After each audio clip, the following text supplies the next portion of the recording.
അസ്സലാമു അലൈക്കും.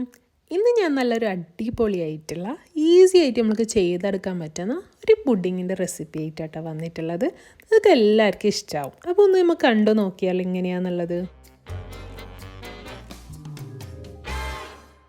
അപ്പോൾ പുഡിങ്ങിന് വേണ്ടിയിട്ട് ഫസ്റ്റ് നമുക്ക് ടോഫി ഉണ്ടാക്കണം. അതിന് വേണ്ടിയിട്ട് ഞാനൊരു കണ്ടൻസ്ഡ് മിൽക്ക് എടുത്തിട്ടുണ്ട്. ഇനി അതിൻ്റെ റാപ്പ് ഊരിയിട്ട് ഒരു പ്രഷർ കുക്കറിൽ ആ ടിന്ന് കവറാകുന്നത് വരെ വെള്ളം ഇട്ട് കൊടുത്ത് ഒരു വിസിൽ വരുന്നത് വരെ നമ്മൾ പ്രഷർ കുക്കറിൽ കുക്ക് ചെയ്ത പിന്നെ ലോ ഫ്ലെയിമിൽ ഒരു 25 മിനിറ്റും കൂടി വെച്ചിട്ട് നമുക്ക് ഇത് മാറ്റാവുന്നതാണ് കേട്ടോ.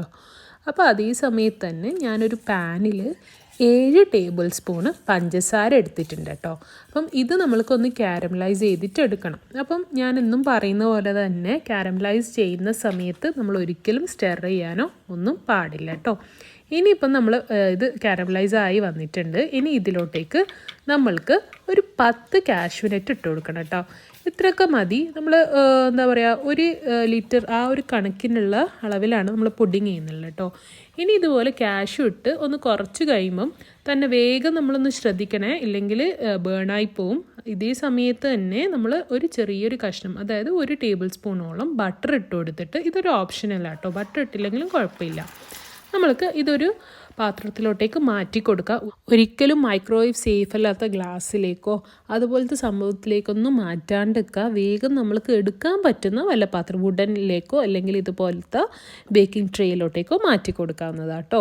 അപ്പോൾ ഇനി ഇത് നമ്മൾ ഒന്ന് ഡ്രൈ ആവാൻ വേണ്ടി വെയിറ്റ് ചെയ്യണം. അതേ സമയത്ത് തന്നെ ഞാനിവിടെ 5 ഗ്രാം ചൈന ഗ്രാസ് ചെറുതായി നുറുക്കിയിട്ട് ചൂടുവെള്ളത്തിൽ ഇട്ട് വെക്കുകയാണ്. ഞാൻ സെപ്പറേറ്റ് ആയിട്ട് ചൈന ഗ്രാസ് മെൽറ്റ് ചെയ്യുന്നില്ല, നിങ്ങൾക്ക് വേണമെങ്കിൽ മെൽറ്റ് ചെയ്തിട്ട് എടുക്കാം. ഞാൻ അതിന് പകരമായിട്ട് ചെറുതായി ചൈന ഗ്രാസ് മുറിച്ചിട്ടിട്ടാട്ടുള്ളത്. ഇനി നമ്മുടെ ടോഫി നമുക്ക് നോക്കാം എങ്ങനെയുണ്ട് എന്നുള്ളത്, പൊട്ടിച്ച് നോക്കാം. നല്ല ചൂട് തണിഞ്ഞ പിന്നെ മാത്രം എടുക്കാൻ ശ്രമിക്കാട്ടോ, കൈ നല്ല പൊള്ളും. കണ്ടില്ലേ, നല്ല പെർഫെക്റ്റായിട്ട് ടോഫി വന്നിട്ടുണ്ട്. നമുക്ക് ഇത് നമ്മുടെ ടോഫി റെഡി ആയിട്ടുണ്ട്. ഇനി നമ്മൾക്ക് ഇതിന് വേണ്ടിയിട്ട് ഒരു ഡ്രീം വിപ്പ് പൗഡർ എടുത്തിട്ട് ഞാൻ 2 ടേബിൾ സ്പൂണ് പാലിൽ ഒന്ന് മിക്സ് ചെയ്ത് എടുക്കുന്നുണ്ട്. ഞാൻ കൂടുതലും പുഡിങ്ങൊക്കെ ഉണ്ടാക്കുന്ന സമയത്ത് ഡ്രീം വിപ്പാണ് കേട്ടോ യൂസ് ചെയ്യാറ്. നമ്മുടെ വിപ്പിംഗ് ക്രീം എടുക്കാറില്ല. കാരണം ഒന്നാമത് നമുക്ക് കോസ്റ്റ് എഫക്റ്റീവാണ് നമ്മൾ ഡ്രീം വിപ്പ് യൂസ് ചെയ്യുകയാണെങ്കിൽ. ക്രീം പിന്നെ പുഡിങ്ങിനൊക്കെ നല്ല പെർഫെക്റ്റായിട്ട് വരാറുമുണ്ട്. പിന്നെ ഇതിലോട്ടേക്ക് ഞാൻ 1 ടേബിൾ സ്പൂൺ നമ്മുടെ ടോഫി ആഡ് ചെയ്ത് കൊടുക്കുന്നുണ്ട് കേട്ടോ. അപ്പോൾ നല്ലൊരു ഫ്ലേവറാണ് ഇതിന് കിട്ടുന്നുണ്ടാകുന്നത്. അപ്പോൾ നമ്മുടെ ടോഫിയും കൂടി ആഡ് ചെയ്തിട്ട് ഒന്ന് മിക്സ് ചെയ്ത് നമുക്ക് വീണ്ടും ഒന്ന് ബീറ്റ് ചെയ്ത് എടുക്കാം. നന്നായി ബീറ്റ് ചെയ്ത് പതപ്പിച്ച് വരുന്നത് പോലെ ആക്കിയിട്ട് നമ്മൾക്ക് ഇത് ഫ്രിഡ്ജിലോട്ടേക്ക് മാറ്റി വെക്കാം കേട്ടോ, ബാക്കിയുള്ള കാര്യങ്ങളൊക്കെ റെഡി ആവുന്നത് വരെ.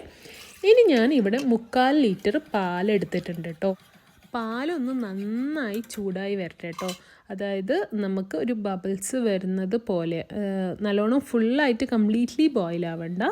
ഇതുപോലെ ഒന്ന് ബബിൾസ് വരാൻ തുടങ്ങുമ്പോൾ നമ്മുടെ ചൈന ഗ്രാസ്, നമ്മൾ നേരത്തെ ചൂടുവെള്ളത്തിൽ ഇട്ട് വെച്ച് ചൈന ഗ്രാസ് ഇല്ലേ, അതൊന്ന് ഇട്ട് കൊടുത്ത് നന്നായി മിക്സ് ചെയ്ത് കൊടുക്കാം. ഇതിൽ തന്നെ ചൈന ഗ്രാസ് അലിഞ്ഞോളൂ കേട്ടോ. ഇനി നമ്മുടെ മറ്റേ ടോഫി, ആ ഒരു ഫുൾ കണ്ടെയ്നർ ടോഫി നമ്മൾ 1 സ്പൂൺ മാത്രമാണ് നമ്മുടെ വിപ്പിംഗ് ക്രീമിലോട്ടേക്ക് എടുത്തിട്ടുള്ളത്. ബാക്കി മൊത്തം ഈ നമ്മുടെ പുഡിങ്ങിൻ്റെ കൂട്ടിലോട്ടേക്ക് ഒഴിച്ചു കൊടുക്കാവുന്നതാണ്. എന്നിട്ട് ഒന്ന് നന്നായി മിക്സ് ചെയ്ത് കൊടുക്കുക. അപ്പം നല്ല ടേസ്റ്റി ആയിട്ട്, നിങ്ങൾക്ക് അറിയാമല്ലോ ടോഫിയുടെ ടേസ്റ്റ് തന്നെ ഭയങ്കര ടേസ്റ്റി അല്ലേ. അപ്പോൾ അത്രക്കും ടേസ്റ്റി ആയിട്ടുള്ള ഒരു സംഭവമാണ് ഈ പുഡിങ്. ഇപ്പോൾ നിങ്ങൾ ആ ഫുൾ ടോഫി യൂസ് ചെയ്യുന്നില്ലെങ്കിൽ പകുതി യൂസ് ചെയ്തിട്ട് പകുതി പഞ്ചസാര ആഡ് ചെയ്യാവുന്നതാണ് കേട്ടോ. ബാക്കി വന്ന ടോഫി ഫ്രിഡ്ജിൽ നമുക്ക് സൂക്ഷിക്കാം. നമ്മുടെ നേരത്തെ ബട്ടർസ്കോച്ച് ഇവിടെ ഡ്രൈ ആയിട്ടുണ്ട്, അതിനെ പൊടിച്ചെടുത്തിട്ടുണ്ട് കേട്ടോ.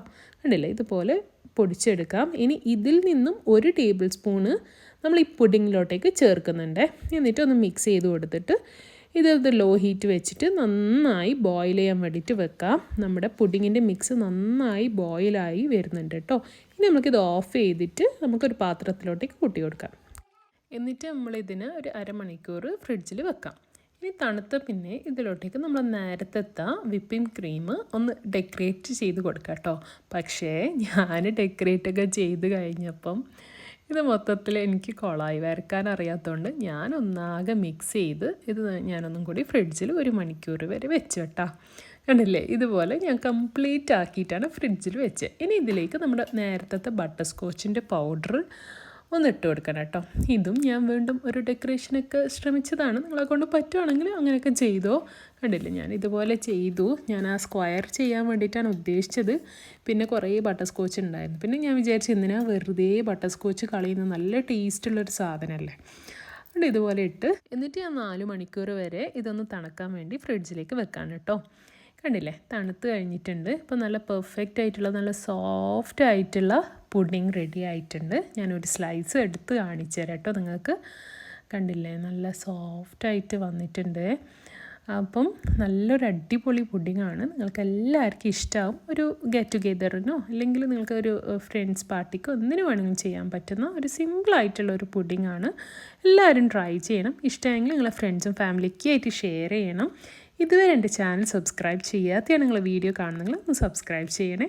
വീണ്ടും നല്ലൊരു വീഡിയോയിൽ കാണുന്നവരേക്കും it's me Nashwana signing off. Bye. അസ്സലാമു അലൈക്കും.